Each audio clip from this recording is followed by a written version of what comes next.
Bem-vindos a mais um Jogo dos Livros. O nosso convidado de hoje é conhecido por ser o pioneiro, eu ia dizer o empresário, e é verdade, o empresário pioneiro dos moldes em Portugal. Chama-se Henrique Neto e vem da Marinha Grande. É verdade. Sendo um homem da Marinha Grande, resolvi trazer este.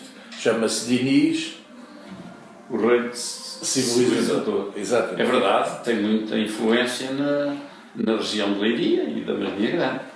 A Marinha Grande é uma cidade com cerca de 35 mil habitantes, bastante progressiva, tem um nível de vida melhor que a média do país, tem pouco desemprego, enfim, não tem uma crise como o resto do país, mas tem um problema, é que tem uma grande área, não é? Um concelho bastante grande, mas é quase todo ocupado, 7/8 são floresta, não é? E portanto aquilo que não é floresta onde as pessoas vivem, uma parte pequena do concelho. E o causador foi o rei Dom Dinis, que aliás em São Pedro de Moela tem lá uma estátua em bronze com a rainha ao lado, e que enfim foi um grande rei português, porque diferentemente do que acontece hoje, em que nós, os governantes, não sabem prever o futuro, não é? Não sabem planear o futuro. Esse rei foi dos reis portugueses que melhor soube planear o futuro.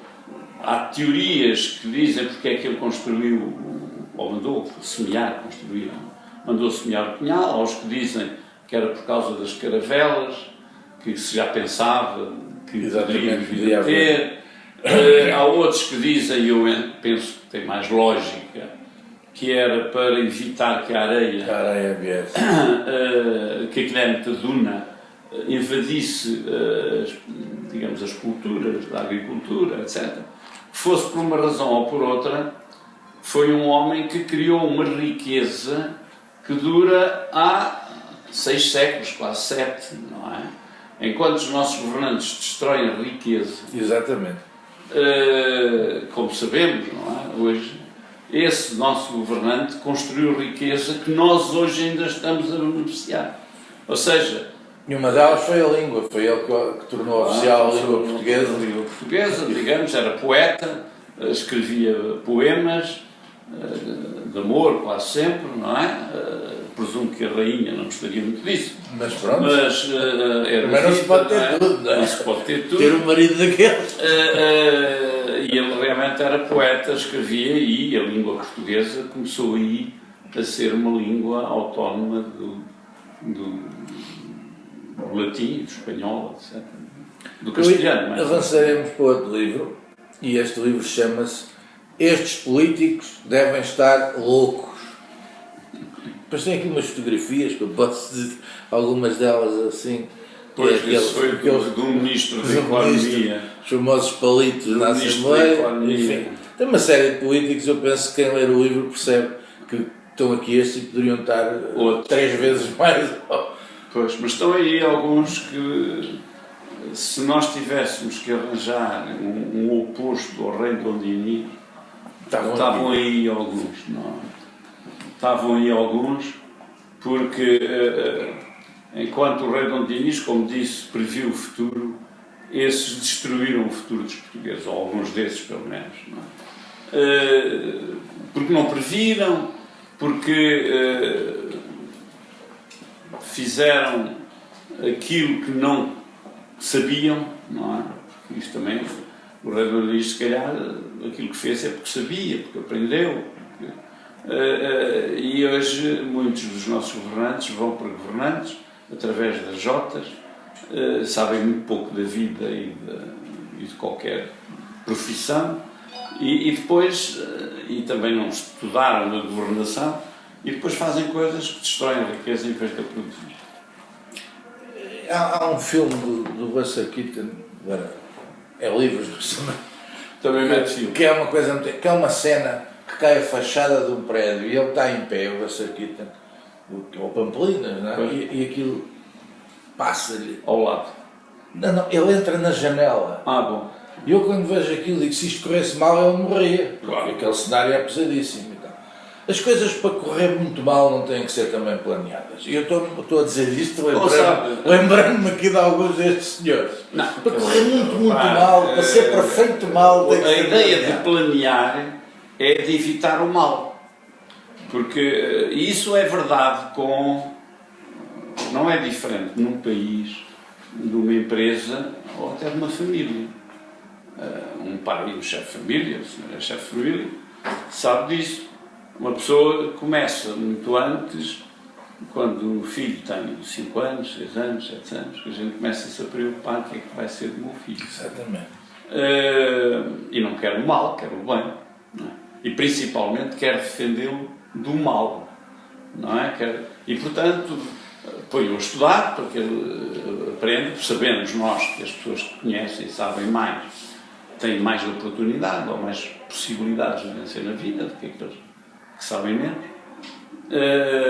Sabemos isso e tentamos, naturalmente, educá-los de forma que eles possam vencer na vida.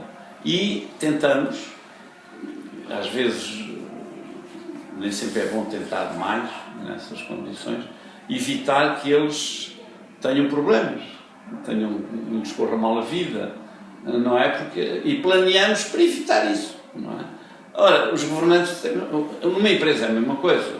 Um empresário, fui empresário durante muitos anos, comecei a fazer moldes para plástico, como falámos aqui, mas depois comecei a pensar, então, vêm aí os chineses qualquer dia e fazem moldes para plástico, o que é que eu vou fazer?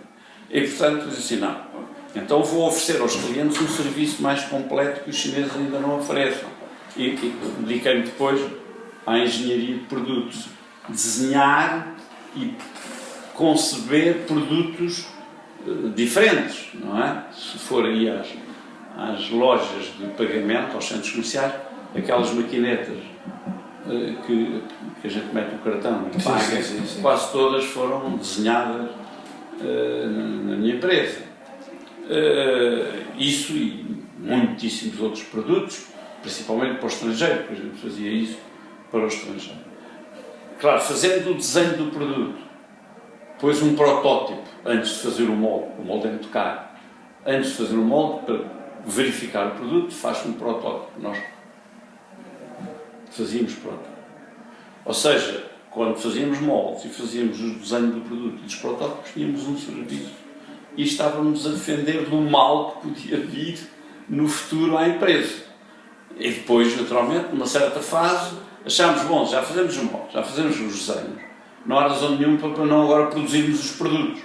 E enverdámos por produzir, começámos com sistemas de ventilação para os automóveis e depois evoluímos para outros produtos. Ou seja, aquilo que se faz numa empresa, e que no caso do Sr. Henrique Neto fez, é o que não foi feito no país. Exatamente. Ora, eu estou só a falar da família e da empresa para dizer que, no fundo, um país é a mesma coisa.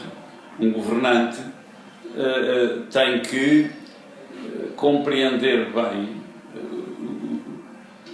é como que um sistema de forças, não é? O nosso globo e a globalização são sistemas de forças. Há um determinado momento que os Estados Unidos têm muita força, não é? E quase mandam no mundo, mas depois aparece a China, começa cada vez a ter mais força e as relações de força, não é? No globo, a União Europeia, o Brasil, a Rússia, a geopolítica destas coisas, uma pessoa tem que, para dirigir um país, tem que ter uma boa noção como é que funciona esse sistema de forças, para poder prever o que é que vai resultar daqui a 5 anos, ou 6 anos, ou 10 anos desse sistema de forças. Para quê? Para nos prepararmos para isso. Eu, no meu livro, tenho um livro que publiquei, uma estratégia para Portugal, em que eu digo que nós nunca nos aproximaremos dos níveis de vida da Europa se fizermos aquilo que os alemães fizeram há 30 anos. Porque senão daqui a 30 anos estamos 30 anos atrasados. É sempre a mesma coisa. Nós temos que, em algumas coisas, nem tudo não é possível, mas em algumas coisas fazer aquilo que os outros não fizeram. E o que é fazer o quê? Bom, é fazer aquilo que a gente pensa vai ser importante daqui a 5 ou 10 anos. Ora, o grande drama ou sequer até tragédia da nossa situação portuguesa, É que ninguém faz isso. é que ninguém pensa em relação ao futuro. Ninguém, não. E Há mais pessoas que ainda, pensam, não mais são grave, ouvidas, se e mais calhar. grave, copiamos aquilo que eles fizeram há 30 anos. E às vezes mal copiado. Às vezes mal copiado, rapaz. A gente começou a construir autoestrada. Quando os outros já não estavam a fazer autoestrada, estavam a apostar no caminho de ferro. Porquê? Porque o caminho de ferro tem menos energia, tem menos problemas ambientais, Desculpa a etc. interrupção, mas é mesmo na altura de pôr o próximo livro. Vamos a Porquê? Porque se calhar nessa coisa de construir autoestradas a mais era capaz de haver negócios, não sei. Às vezes nos vem à cabeça, às vezes. Não, E o próximo livro chama-se Negócios Vigiados. Pois. Não sei porque é que está aí o Dr. Salazar. Não, era porque o livro não tem a ver com a atualidade, era a forma Era. como a polícia política controlava alguns empresários. Certo.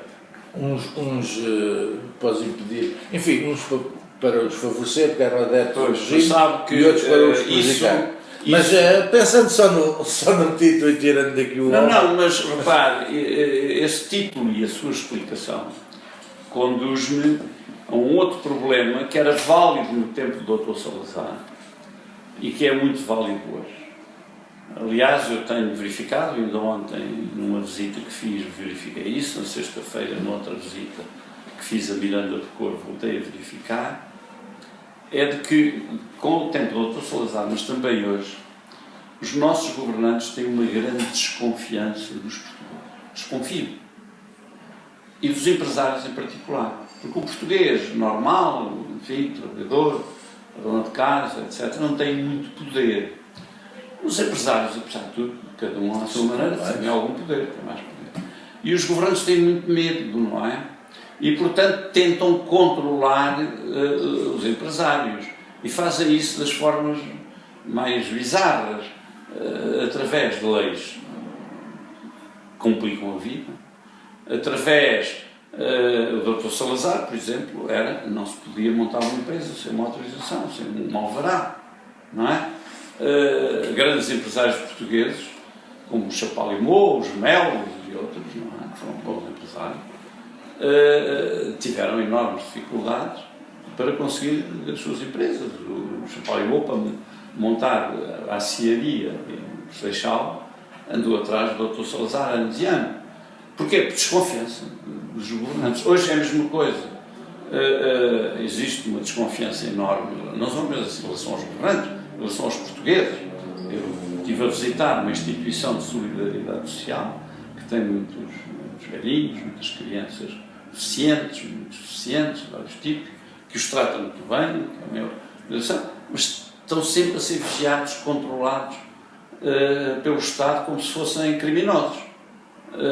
O que é um bocado, enfim, difícil de explicar, porque senão ia fazer o bem.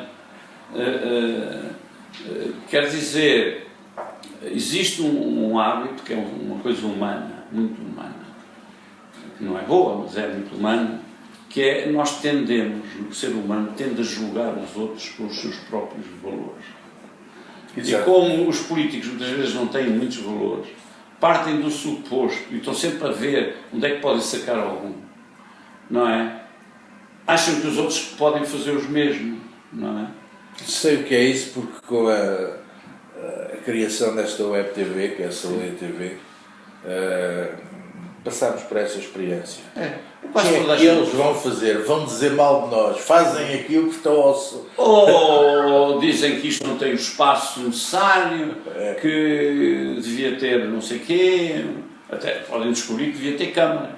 Pois se calhar pode proibir. Claro, e podem dizer, não tem câmaras, não é televisão, não pode funcionar. Não é? Mas, isso é muito vulgar. Sr. Henrique Neto, vamos ao próximo livro. Esse é um livro que eu conheço muito bem porque é de um amigo meu e apoiante. Ventura Leite, sim. Apoiante da candidatura. Eu li alguns, não sei o ano que sim. E o livro é muito interessante.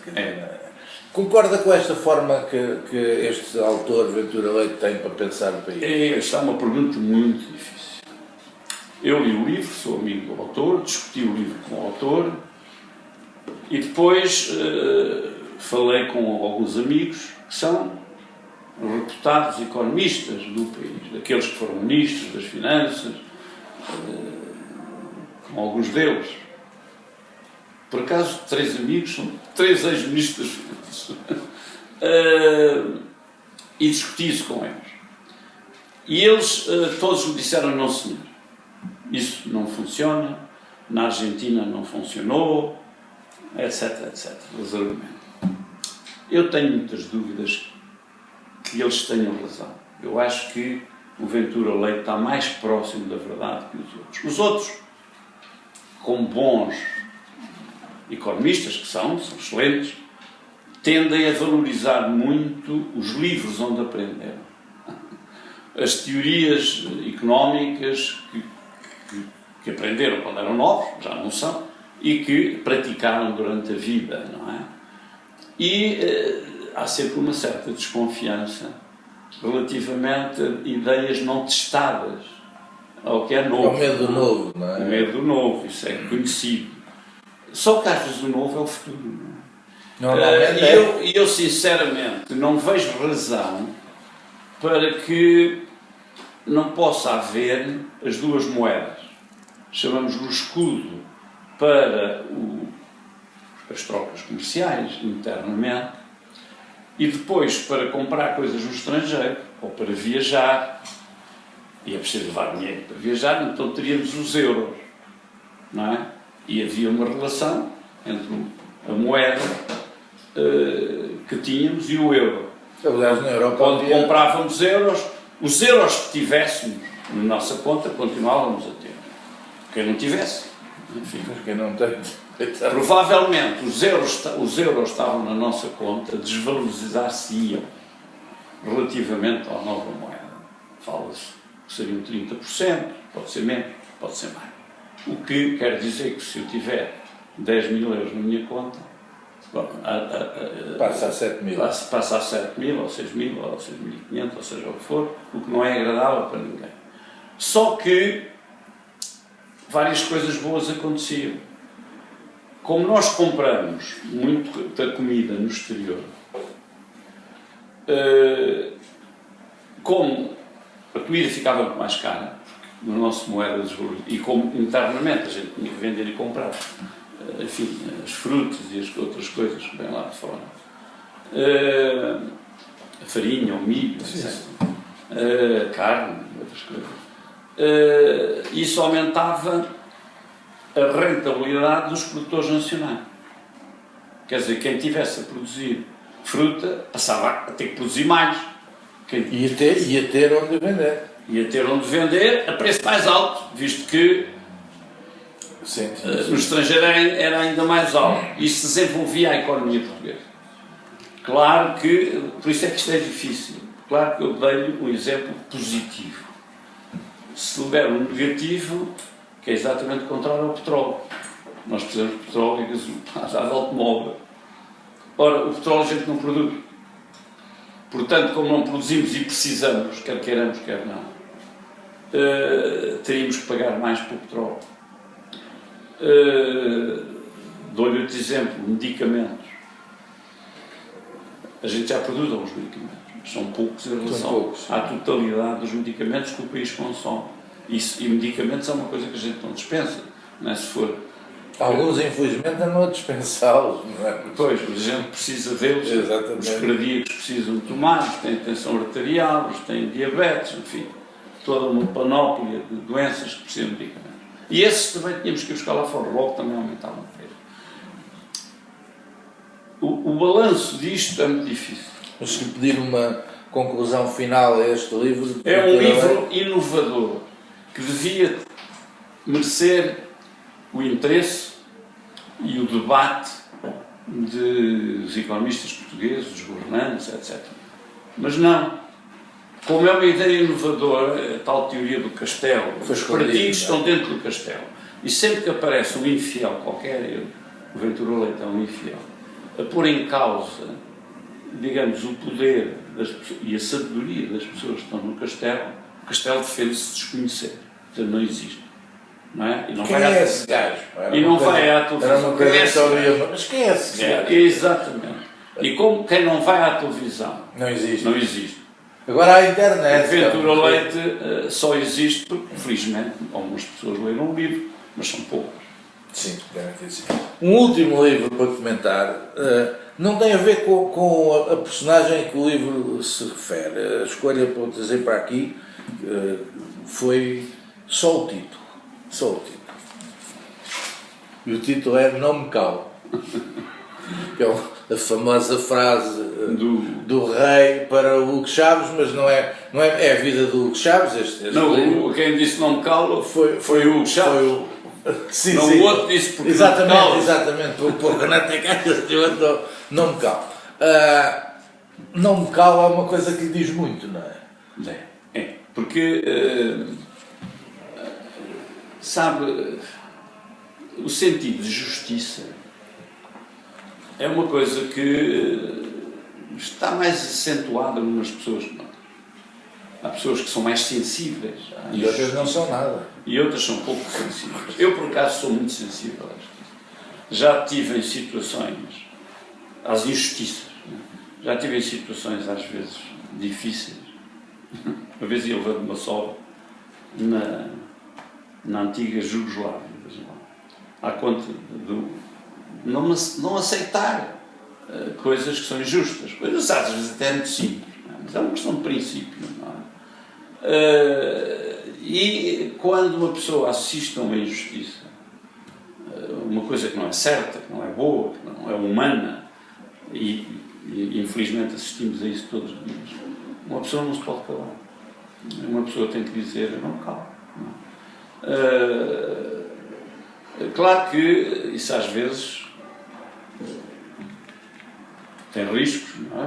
Na vida das pessoas. Não digo que hoje vivemos em liberdade, esses riscos não são como antes do 25 de Abril, em que uma pessoa podia ser preso, etc. Mas tem riscos, sei lá. Como não me calei no Partido Socialista, muitos socialistas não gostam de mim, não é?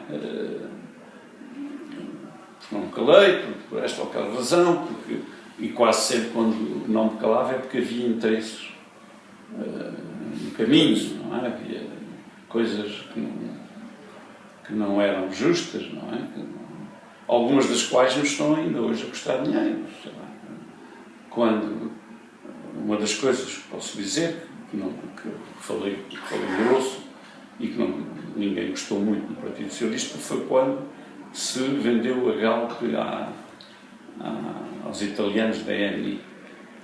Não vale a pena aqui descrever porquê, mas aquilo era um grande desastre para Portugal. E só não foi maior porque, entretanto, apareceu um homem de grande qualidade, o engenheiro Ferreira de Oliveira, que foi para a empresa e depois aquilo evoluiu na melhor maneira, infelizmente hoje é uma grande empresa. Mas teve em grande risco. E teve em grande risco porque foi vendida à ENI sem nenhum critério, por uma tuta e meia, e porque o ministro, na altura, que lá estava, tinha interesses nisso. E eu denunciei à frente do ministro e do primeiro-ministro, isso mesmo, por não calar. Bom, é evidente que não fiquei bem visto pelo poder da altura, da época. Mas o poder é efêmero, hoje já não estão. Mas enquanto é efêmero, às vezes dá-nos nas costas. E sim, com força. Eu sei o que é isso. Enquanto dura, às vezes malha bem, não é? Se nós não nos soubermos defender ou não tivermos condições para nos defender. Porque reparem. E depois vêm as calúnias. E depois vêm calúnias e coisas. Por acaso, a mim, tenho sido um privilegiado nesse aspecto. Porque, mesmo agora, na candidatura, eu às vezes até fico admirado, tirando um ou dois ou três, que no dia em que apresentei a candidatura, ou no dia seguinte, que eram para os jornais com os legislados, mas esses também não eram importantes. Daí para a frente, eu tenho verificado que as pessoas me respeitam, que não dizem mal de mim, mesmo pessoas que não vão votar, pessoas que eu não sei se votam ou se não votam, comentadores da televisão, o António Barreto, o Miguel de Sousa Tavares, são pessoas que não são próximas, mas têm dito bem. Também é um caso de justiça, não podem...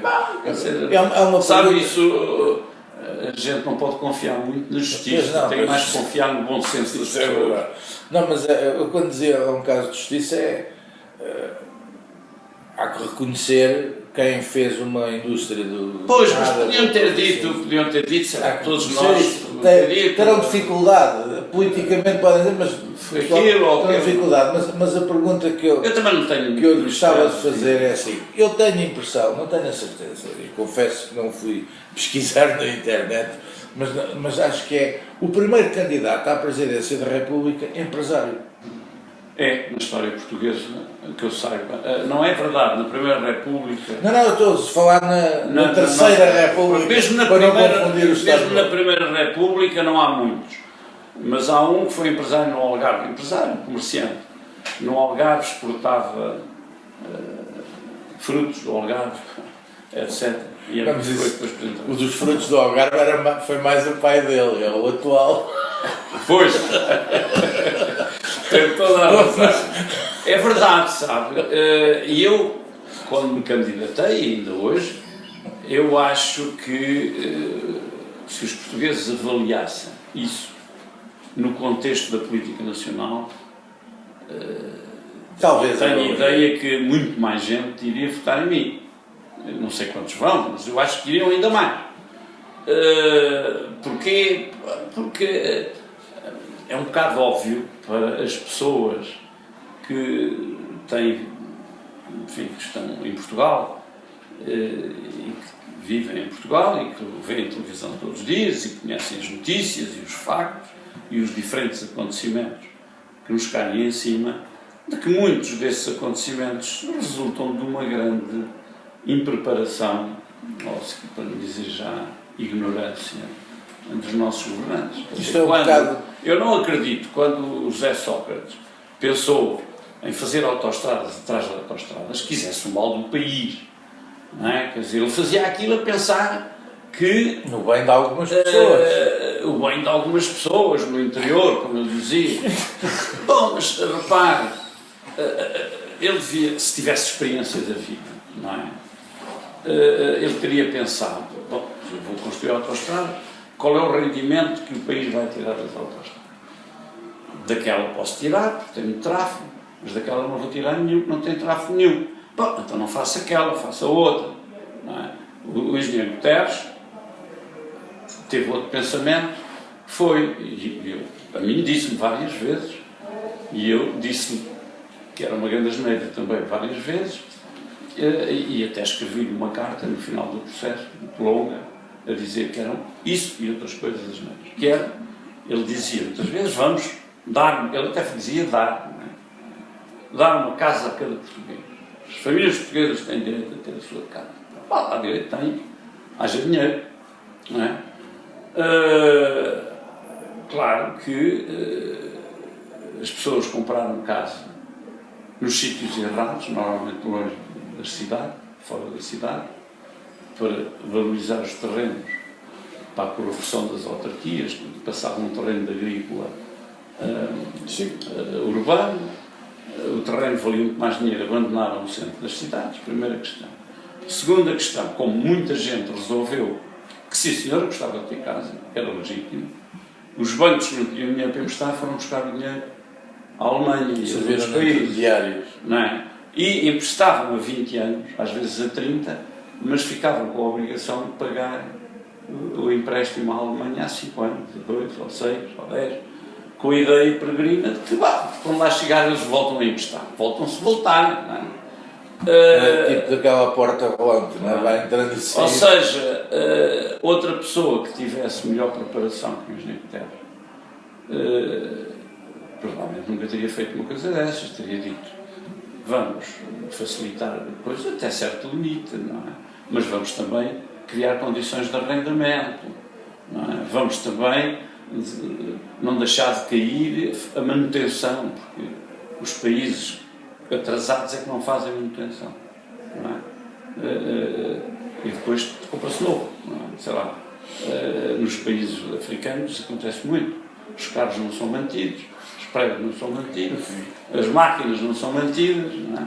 E depois, quando porque não há técnicos, não há gente que faça e tal. Bom, quando acaba, compra-se outras. É anti-económico. É anti-tudo, mas... Bom, eu tinha dito que no final ia pedir ao Sr. Henrique Neto para fazer o molde para Portugal. No fundo, o molde seria um bocado o contrário disto tudo que temos vindo a falar e que tem sido feito em Portugal. Por acaso é mesmo verdade. Eu amanhã vou fazer... Amanhã, portanto, quando virem isto, já foi. Já foi, isso. Mas amanhã eu tenho às 9 da manhã uma apresentação aí numa empresa com 100 ou 200 pessoas. E eu estive a fazer ontem, estive a fazer o slide. Uma daquelas coisas que a gente faz nessa apresentação. E aquilo que me propuseram como tema foi aquilo que diz a inteligência estratégica, que é uma coisa importante nas empresas modernas, inteligência estratégica. E eu pensei aplicar aquilo ao país. E então fiz uma coluna com o que o país deveria ter feito, de acordo com a inteligência estratégica, e aquilo que realmente aconteceu e que eu pus lá, estupidez estratégica. Lá a pessoa que fez o PowerPoint achou por bem, por incompetência. E está bem, pronto, eu sou candidato à presidência da República. E é bom não exagerar nas palavras. Portanto, é inteligência estratégica e incompetência estratégica. E aquilo que está na incompetência estratégica foi tudo aquilo que aconteceu nos últimos anos, 20 anos em Portugal. Eu já falei da habitação, já falei de outras coisas, mas, por exemplo, sei lá, o privilégio económico aos bens não transacionáveis, que são os bens das grandes empresas, a energia, os bens que não sofrem a concorrência. E depois das privatizações, o país, o Estado incentivou muito o crescimento da EDP, da PT, da GAL, todas essas do sistema financeiro, que não têm concorrência.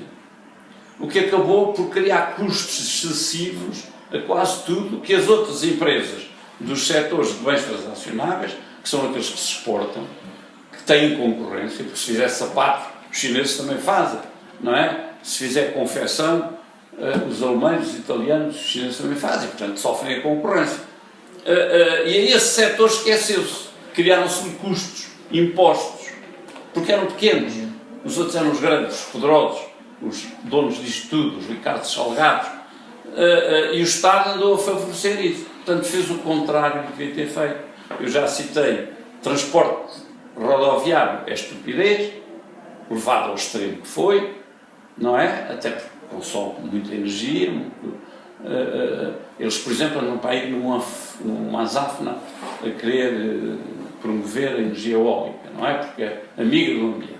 Bom, mas esquecem que os automóveis, não é? E temos poucos comboios e muitos automóveis a gastar exatamente e a poluir o ambiente. Ou seja, eu tenho aí 10 coisas, sei lá, no ensino, uma das coisas que eu tenho, exigência, inteligência estratégica, exigência. E do outro lado tem o facilitismo. A gente escolheu o facilitismo, o eduquê, quer dizer, quase todas as opções que o país fez. As equivalências, não é? Pois, dançar no rancho folclórico. As opções que o país fez, quase todas elas,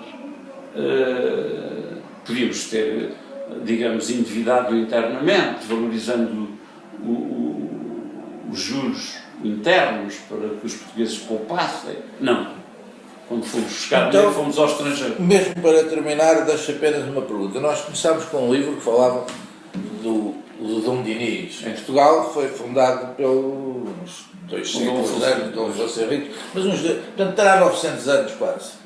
Estes senhores que andam a maltratar o país não deviam ser postos em tribunal por bater num velhinho?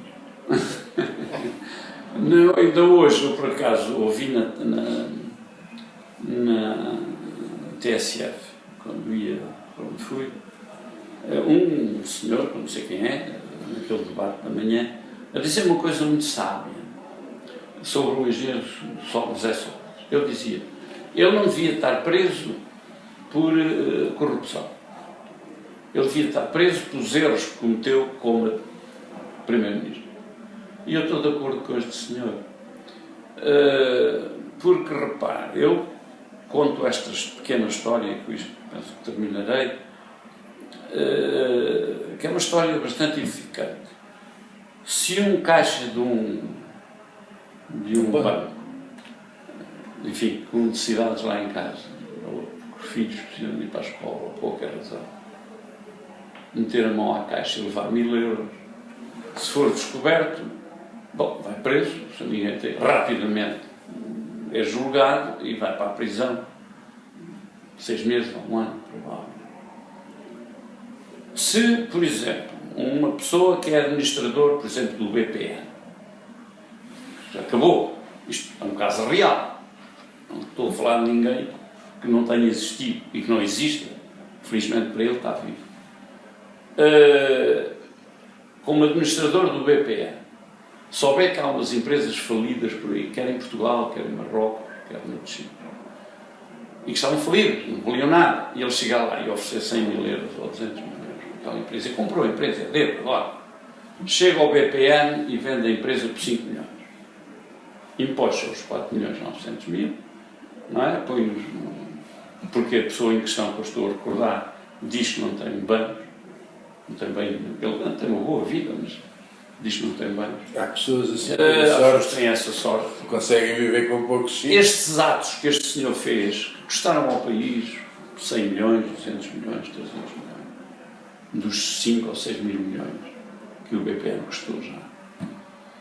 Este senhor cometeu um ato de gestão, um ato errado de gestão.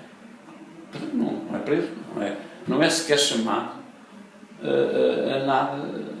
Está aí, na verdade, enquanto às vezes nos restaurantes, quando vou aos bons restaurantes, também vou às vezes, não muitas vezes, lá o encontro, todo satisfeito. É um ato de gestão. Começamos esta conversa por dizer que eu tolero pouca injustiça.